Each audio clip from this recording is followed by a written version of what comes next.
ಎಲ್ರಿಗೂ ನಮಸ್ಕಾರ. ನನ್ನ ಯೂಟ್ಯೂಬ್ ಚಾನಲ್ಗೆ ಎಲ್ಲರಿಗೂ ಹೃತ್ಪೂರ್ವಕವಾಗಿ ಸುಸ್ವಾಗತ. ಇವತ್ತಿನ 18ನೇ ಶ್ಲೋಕ ಏನಿದೆ ಅಂದರೆ, ನಮ್ಮ ಜೀವನದಲ್ಲಿ ನಾವು ಮಾಡೋ ಕೆಲಸ ಅಂದರೆ ನಾವೇನನ್ನಾಗಲಿ ಒಂದು ಕೆಲಸ ಮಾಡುವಾಗ ನಮ್ಮ ಸ್ವಾರ್ಥದಿಂದ ಮಾಡ್ತೀವಿ. ಕೆಲಸವನ್ನು ನಾವು ಒಂದು ಪ್ರತಿಫಲಕ್ಕೋಸ್ಕರ ಮಾಡ್ತೀವಿ ಮತ್ತು ಕೆಲಸದಲ್ಲಿ ನಮಗೆ ಈ ಕೆಲಸ ಮಾಡಿದರೆ ಇಷ್ಟು ಏನಾದರೂ ಸಿಗುತ್ತೆ, ಈ ಕೆಲಸದ ಬಗ್ಗೆ ನಮಗೆ ಏನಾದರೂ ಒಂದು ಪ್ರತಿಫಲ ಸಿಗುತ್ತೆ ಅನ್ನೋದಕ್ಕೆ ಈ ಶ್ಲೋಕನೇ ಕಾರಣ ಆಗಿದೆ. ಆ ರೀತಿಯಿಂದ ನಾವು ಈ ಶ್ಲೋಕಕ್ಕೆ ಮತ್ತು ನಮ್ಮ ಕೆಲಸಕ್ಕೆ ಒತ್ತಡ ಹಾಕ್ತೀವಿ ಮತ್ತು ಒಂದು ಕ್ಷಣ ಆ ಕೆಲಸ ಮಾಡುವಾಗ ಏನನ್ನಾಗಲಿ ನಾವು ಅದನ್ನು ಪ್ರತಿಫಲ ಸಿಗದಿದ್ದ ಪಕ್ಷದಲ್ಲಿ ನಾವು ದುಃಖಕರ ಆಗ್ಬಿಡ್ತೀವಿ. ಆದರೆ ಅದು ಹೇಳುತ್ತೆ, ನೀವು ಮಾಡೋ ಕೆಲಸವನ್ನು ನೀವು ಒಂದು ಪ್ರತಿಫಲಕ್ಕೆ ಯಾವಾಗ ಅದ ಚಿಂತೆಯನ್ನು ಬಿಡ್ತೀಯ ಆಗ ನಿನ್ನ ಒತ್ತಡನು ಕಡಿಮೆ ಆಗುತ್ತೆ ಮತ್ತು ನೀನು ನಿಷ್ಠೆಯಿಂದ ಕೆಲಸ ಮಾಡಿದರೆ ಮಾತ್ರವೇ ನಿನ್ನ ಒಂದು ಪ್ರತಿಫಲ ನಿನ್ನ ಹಿಂದೆ ಬರುತ್ತೆ ಅನ್ನೋದಕ್ಕೆ ಈ ಶ್ಲೋಕನೇ ಕಾರಣ ಆಗಿದೆ. ಹಾಗಾಗಿ ಈ ಶ್ಲೋಕವನ್ನು ಸಂಪೂರ್ಣವಾಗಿ ನೋಡಿ ಮತ್ತು ಈ ಶ್ಲೋಕದ ಮಹತ್ವ ಒಂದು ಒಳ್ಳೆ ಉದಾಹರಣೆಗಳಿಗಾಗಿ ಕಾಣ್ತಾ ಇದೆ. ಹಾಗಾಗಿ ಈ ಶ್ಲೋಕವನ್ನು ಸಂಪೂರ್ಣವಾಗಿ ನೋಡಿ ಮತ್ತು ನನ್ನ ವಿಡಿಯೋನ ನೀವು ಎಲ್ಲಿ ಸ್ಕಿಪ್ ಮಾಡ್ದಂಗೆ ನೋಡಿ. ಮತ್ತು ಇವತ್ತಿನ ಶ್ಲೋಕ ಒಂದು ಜೀವನದ ಶೈಲಿಯನ್ನು ಬದಲಾಯಿಸುತ್ತೆ. ಹಾಗಾಗಿ ಈ ಶ್ಲೋಕವನ್ನು ಸಂಪೂರ್ಣವಾಗಿ ನೋಡಿ ಮತ್ತು ಈ ಶ್ಲೋಕದ ಒಂದು ಜೀವನರಹಿತವಾದ ಕೆಲಸದ ಬಗ್ಗೆ ಬಹಳಷ್ಟು ಒಂದು ಉದಾಹರಣೆ ಕೊಡಲಾಗಿದೆ. ಹಾಗಾಗಿ ಈ ಶ್ಲೋಕವನ್ನು ಸಂಪೂರ್ಣವಾಗಿ ನೋಡಿ ಮತ್ತು ನನ್ನ ವಿಡಿಯೋನ ಎಲ್ಲಿ ಸ್ಕಿಪ್ ಮಾಡ್ದಂಗೆ ಮತ್ತು ಸಂಪೂರ್ಣವಾಗಿ ನೋಡಿ. ಯಾಕಂದ್ರೆ ನೀವು ಸ್ವಲ್ಪ ಸ್ಕಿಪ್ ಮಾಡಿದ್ರೆ ನಿಮ್ಮ ಜ್ಞಾನವನ್ನು ನೀವು ಕಳ್ಕೋಬೇಕಾಗುತ್ತೆ. ಹಾಗಾಗಿ ವಿಡಿಯೋನ ಎಲ್ಲಿ ಸ್ಕಿಪ್ ಮಾಡ್ದಂಗೆ ಮತ್ತು ನನ್ನ ಚಾನೆಲ್ನ ನೀವು ಸಬ್ಸ್ಕ್ರೈಬ್ ಮಾಡಿಲ್ಲ ಅಂದರೆ ಸಬ್ಸ್ಕ್ರೈಬ್ ಮಾಡಿ ಮತ್ತು ಬೆಲ್ ಬಟನ್ನ ಒತ್ತಿ. ನನ್ನ ವಿಡಿಯೋ ಅಪ್ಡೇಟ್ ನಿಮ್ಗೆ ಇಮಿಡಿಯೇಟ್ಲಿ ಆಗಿ ಸಿಗುತ್ತೆ. ಬನ್ನಿ, ಅದು 18ನೇ ಶ್ಲೋಕ ಏನಿದೆ ಅದರ ಬಗ್ಗೆ, ನಮ್ಮ ಜೀವನವನ್ನು ಹೇಗೆ ರೂಪಿಸ್ಕೊಳ್ಬೇಕು ಅನ್ನುವ 18ನೇ ಶ್ಲೋಕಕ್ಕೆ ನಾವು ಹೋಗೋಣ. ಬನ್ನಿ, 18ನೇ ಶ್ಲೋಕ ಏನಿದೆ ಅಂತ ತಿಳ್ಕೊಳ್ಳೋಣ. 18ನೇ ಶ್ಲೋಕ ನಮಗೆ ಏನು ಹೇಳುತ್ತೆ, ನಮಗೆ ಒಂದು ಉದಾಹರಣೆಗಳಿಗೆ ಏನೆಲ್ಲ ಉಪಯೋಗ ಮಾಡುತ್ತೆ ಅನ್ನೋದಕ್ಕೆ ಇದು 18ನೇ ಶ್ಲೋಕ ಕಾರಣವಾಗಿದೆ. 18ನೇ ಶ್ಲೋಕ ಹೇಳುತ್ತೆ, ನಮ್ಮ ಒಂದು ಕರ್ತವ್ಯದ ಬಗ್ಗೆ ನಾವು ನಿಷ್ಠೆಯಿಂದ ಇರಬೇಕು ಅಂತ ಶ್ರೀ ಕೃಷ್ಣ ಪರಮಾತ್ಮ ಭಗವದ್ಗೀತೆಯಲ್ಲಿ ನಮಗೆ ಕೆಲಸದ ಬಗ್ಗೆ ತಿಳಿಸಿದ್ದಾರೆ. ಬನ್ನಿ, ಆ ಕೆಲಸದ ಒಂದು ಶ್ಲೋಕ ಏನಿದೆ ಅನ್ನೋದಕ್ಕೆ ತಿಳ್ಕೊಳ್ಳೋಣ. ನೈವ ತಸ್ಯ ಕಚೇತೆ ನಮೋತ್ರ ನಕ್ಷೇತೇನ ಕಚ್ಚಾಶೀನ ನಹಚ್ಯಸ್ಯ ಸರ್ವಭೂತೇಶ ಕಚ್ಚರತ್ವ ಪಾಶಯಂ. ಇದರ ಅರ್ಥ ಏನಂದ್ರೆ, ಆತ್ಮ ಸಾಕ್ಷರವನ್ನು ಸಾಧಿಸುವವನಿಗೆ ನಿಯಮಿತ ಕರ್ಮಗಳು ಅನುಷ್ಠಾನದಲ್ಲಿ ಯಾವ ಉದ್ದೇಶವೂ ಇರೋದಿಲ್ಲ. ಅಂತಹ ಕರ್ಮವನ್ನು ಮಾಡದೆ ಇರಲು ಅವನಿಗೆ ಯಾವುದೇ ಕಾರಣವಿರುವುದಿಲ್ಲ.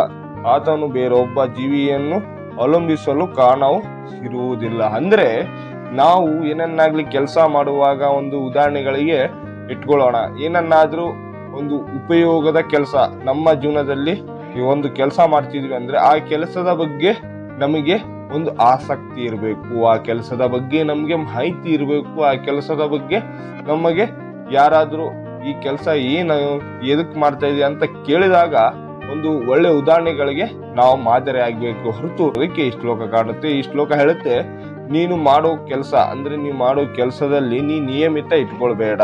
ಇಟ್ಕೊಂಡ್ರೆ ನೀ ಯಾವತ್ತಿಗೂ ಜಯಶಾಲಿ ಆಗೋದಿಲ್ಲ.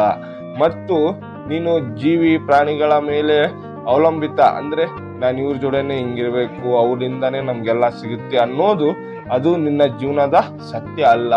ಅದು ನಿನ್ನ ರೂಪಿಸ್ಕೊಳ್ಳೋಕೆ ಒಂದು ಮಾದರಿ ಮಾಡ್ಕೊಂಡಿದ್ದಾರೆ ಅನ್ನೋದಕ್ಕೆ. ಉದಾಹರಣೆಗಾಗಿ ನಾವು ಒಬ್ರ ಕಡೆ ಕೆಲಸ ಮಾಡ್ತಿದ್ವಿ ಅಂದ್ರೆ ಅವರ ಮೇಲೆ ನಾವು ಅವಲಂಬಿತ ಇರಬಾರ್ದು. ನಮ್ಮ ಜೀವನ ಶೈಲಿಯನ್ನು ನಾವು ಎದರಲ್ಲಿ ನಮ್ಮ ಸ್ಕಿಲ್ ಇದೆ, ಒಂದು ಇದರ ಏನನ್ನಾಗ್ಲಿ ಇದ್ದಾಗ ಅದನ್ನು ಉಪಯೋಗ ಮಾಡಿಕೊಳ್ಳಬೇಕು. ಹೊರತು ಇಲ್ಲಿ ಒಬ್ಬರ ಮೇಲೆ ಅವಲಂಬಿತ ಇರಬಾರ್ದು ಅನ್ನೋದಕ್ಕೆ ಈ ಶ್ಲೋಕನೇ ನಮ್ಗೆ ಸಂಪೂರ್ಣವಾಗಿ ತಿಳಿಸಿದೆ. ಪ್ರತಿಜ್ಞೆಯಲ್ಲಿ ಚಟುವಟಿಕೆಗಳನ್ನು ಬಿಟ್ಟು ಬೇರೆ ಯಾವ ನಿಯಮಿತ ಕರ್ತವ್ಯವನ್ನು ಮಾಡುವ ಅಗತ್ಯ ಇಲ್ಲ. ಮುಂದಿನ ಶ್ಲೋಕದಲ್ಲಿ ವಿವರಿಸುವಂತೆ ಶ್ರೀಕೃಷ್ಣ ಪರಮಾತ್ಮ ಎಂದರೆ ಜಡತ್ವವು ಅಲ್ಲ ಕೃಷ್ಣನ ಪ್ರತಿಜ್ಞೆ ಇರುವ ಮನುಷ್ಯನು ಬೇರೆ ಯಾವುದೇ ವ್ಯಕ್ತಿಯ ಯಾವುದೇ ಮನುಷ್ಯನ ಅಥವಾ ದೇವತೆಯ ಆಶ್ರಯವನ್ನು ಪಡೆಯುವುದಿಲ್ಲ. ಅಂದ್ರೆ ನಾವು ಮಾಡೋ ಕೆಲಸ ಅಂದ್ರೆ ನಾವು ಏನನ್ನಾಗ್ಲಿ ಮಾಡ್ತಿರ್ತೀವಿ, ಇವರ ಮೇಲೆ ಅವಲಂಬಿತವಾಗಿ ಇದ್ದಾಗ ನಮ್ಮ ಕೆಲಸದ ಬಗ್ಗೆ ನಮಗೆ ಅಷ್ಟೊಂದು ಆಸಕ್ತಿ ಇದ್ರೂ ಸಹ ನಮಗೆ ಸಿಗೋ ಪ್ರತಿಫಲ ಅಲ್ಲಿ ಸಿಗೋದಿಲ್ಲ, ಬೇಕಾಗಿರೋದು ಸಿಗೋದಿಲ್ಲ, ಮತ್ತು ನೀವು ಮಾಡೋ ಕೆಲಸದಲ್ಲಿ ನಿಮ್ಗೆ ಅಗತ್ಯವಿಲ್ಲ. ಅಂದ್ರೆ ಅರ್ಜುನನಿಗೆ ಒಂದು ಯುದ್ಧದಲ್ಲಿ ಇದ್ದಾಗ ಒಂದು ಅವರ ಸಂಬಂಧಿಕರ ಜೊತೆ ಯುದ್ಧ ಮಾಡುವಾಗ ಅವರಿಗೆ ಒಂದು ಒಂದು ಏನಂದ್ರೆ ಎಮೋಷನಲ್, ಅಂದ್ರೆ ನಾ ಇವ್ರ ಜೊತೆ ಯುದ್ಧ ಮಾಡ್ಬೇಕಾ, ಯಾವ ತರ ಮಾಡ್ಬೇಕು, ಯಾಕೆ ಮಾಡ್ಬೇಕು ಅಂತ ಅವ್ರಿಗೆ ಉಚ್ಚಲ ಅಂದ್ರೆ ಒಂದು ಯಾವುದೇ ಒಂದು ಕಲ್ಮಶ ಬಂದ್ಬಿಡುತ್ತೆ. ಇವರು ನಮ್ಮ ಸಂಬಂಧಿಕರು, ಏನೇ ಆಗ್ಲಿ ನಾನು ಅವ್ರಿಗೆ ನಾವು ಒಳ್ಳೇದೇ ಇರ್ಬೇಕು ಅನ್ನೋದಕ್ಕೆ ಅವ್ರು ಭಾವಿಸ್ತಾರೆ. ಆದ್ರೆ ಅವ್ರು ಹೇಳ್ತಿದ್ರು, ನಿನ್ನ ಜೀವನದಲ್ಲಿ ನೀನು ಯಾವತ್ತಿಗೂ ಒಂದು ಏನನ್ನಾಗ್ಲಿ ಯಶಸ್ವಿಯನ್ನು ಕಾಣೋದಿಲ್ಲ. ನಿನ್ನ ಸಂಬಂಧಿಕರಾದ್ರೂ ಸಹ, ನಿನ್ನ ಹೊರಗಿನಾದ್ರೂ ಸಹ ನೀನು ಯುದ್ಧ ಮಾಡ್ಲೇಬೇಕು. ಮತ್ತೆ ಇಲ್ಲಾಂದ್ರೆ ನಿನ್ಗೆ ದೇವತೆಗಳು ಮನುಷ್ಯರು ಯಾರು ನಿನ್ಗೆ ಒಂದು ಸಪೋರ್ಟನ್ನು ಮಾಡಲ್ಲ, ಮತ್ತೆ ನಿನ್ನ ನೊಡನೆ ಇರೋದಿಲ್ಲ. ಹಾಗಾಗಿ ನಿನ್ನ ಕರ್ತವ್ಯವನ್ನು ನಿಷ್ಠೆಯಿಂದ ಮಾಡು, ನಿನ್ನ ಪ್ರತಿಫಲ ಯಾವತ್ತಿಗೂ ನನಗೆ ಬಿಡು ಅಂತ ಶ್ರೀ ಕೃಷ್ಣ ಪರಮಾತ್ಮ ಯಾವುದೇ ಕೆಲಸವನ್ನು ಮಾಡು, ನೀನು ನಿಷ್ಠೆಯಿಂದ ಮಾಡು, ಪ್ರತಿಫಲದ ಬಗ್ಗೆ ನೀನು ಅದರ ಚಿಂತೆ ಬಿಡು ಅಂತ ಎಲ್ಲ ಶ್ಲೋಕದಲ್ಲಿ ನಮಗೆ ಸಂಪೂರ್ಣವಾಗಿ ತಿಳಿಸಿದೆ. ಹಾಗಾಗಿ ನೀವು ಏನನ್ನಾದ್ರೂ ಒಂದು ಕೆಲಸ ಮಾಡ್ತಿದ್ದೀರಾ ಅಂದ್ರೆ ನಿಮ್ಮ ಕೆಲಸದ ಬಗ್ಗೆ ನಿಮಗೆ ಅಷ್ಟೇ ನಿಷ್ಠೆಯಿಂದ ಇರಿ. ಕೆಲಸ ಇಲ್ಲ ಅಂತ ಒಂದು ಕೊರಗಕ್ಕೆ ಹೋಗಬೇಡಿ, ಕೆಲಸ ಇದೆ ಅಂತಾನು ಕೊರಗಕ್ಕೆ ಹೋಗಬೇಡಿ. ಎದಕ್ಕಂದ್ರೆ ಇವತ್ತಿನ ಕೆಲಸ ನಾಳೆ ದೊಡ್ಡ ಮಟ್ಟಕ್ಕೆ ಹೋಗಬಹುದು. ಹಾಗಾಗಿ ಒಂದು ಸಣ್ಣ ಕೆಲಸದಿಂದ ದೊಡ್ಡ ಕೆಲಸಕ್ಕೆ ನಾವು ಯಾವತ್ತಿಗೂ ಜಯಶಾಲಿ ಆಗಿರ್ಬೇಕಾಗುತ್ತೆ. ಹಾಗಾಗಿ ನೀವು ಒಂದು ಕೆಲಸ ಮಾಡ್ತಾ ಇದ್ದೀರಾ ಅಂದ್ರೆ ನಿಮ್ಮ ಒಂದು ಒಳ್ಳೆ ಅಭಿಪ್ರಾಯ ಇಟ್ಕೊಂಡು ಮಾಡಿ. ಯಾವುದೇ ಒಂದು ನಾನು ಮುಂದಿನ ದಿನಗಳ ಹಂಗಾಗ್ತೀನಿ ಹಿಂಗ ಅದರ ಅಪೇಕ್ಷಣೆ ಬಿಡಿ. ಯಾಕಂದ್ರೆ ಅಂಥವ್ರು ಬಹಳ ಇದ್ದಾರೆ ಈ ಪ್ರಪಂಚದಲ್ಲಿ, ಹೇಳಿ ಹೇಳಿ ಹೇಳಿ ಏನೂ ಆಗೋದಿಲ್ಲ. ಹಾಗಾಗಿ ನಿಮ್ಮ ಕೆಲಸದ ಬಗ್ಗೆ ನಿಮಗೆ ಸಾಕಷ್ಟು ನಿಷ್ಠೆಯಿಂದ ಇರಿ ಮತ್ತು ಶ್ರದ್ಧೆಯಿಂದ ಇರಿ, ಮತ್ತು ನಿಮ್ಮ ಕೆಲಸ ಯಾವತ್ತಾದ್ರೂ ಒಂದಿನ ನಿಮಗೆ ಮೇಲೆ ಎತ್ತುತ್ತೆ ಅನ್ನೋದಕ್ಕೆ ಈ ಶ್ಲೋಕನೇ ಕಾರಣ ಆಗಿದೆ. ಮತ್ತು ಈ ಶ್ಲೋಕ ನಿಮಗೆ ಸಂಪೂರ್ಣವಾಗಿ ತಿಳಿಸಿದೆ, ಮತ್ತು ಈ ಶ್ಲೋಕವನ್ನು ನಮ್ಮ ಜೀವನದಲ್ಲಿ ನೀವು ಅಳವಡಿಸ್ಕೊಳ್ಳಿ. ಈ ಶ್ಲೋಕ ನಮ್ಮ ಒಂದು ಜೀವನ ಶೈಲಿಯನ್ನು ಬದಲಾಯಿಸುತ್ತೆ ಅನ್ನೋದು ನನಗೆ ಒಂದು ಕಾಣ್ತಾ ಇದೆ.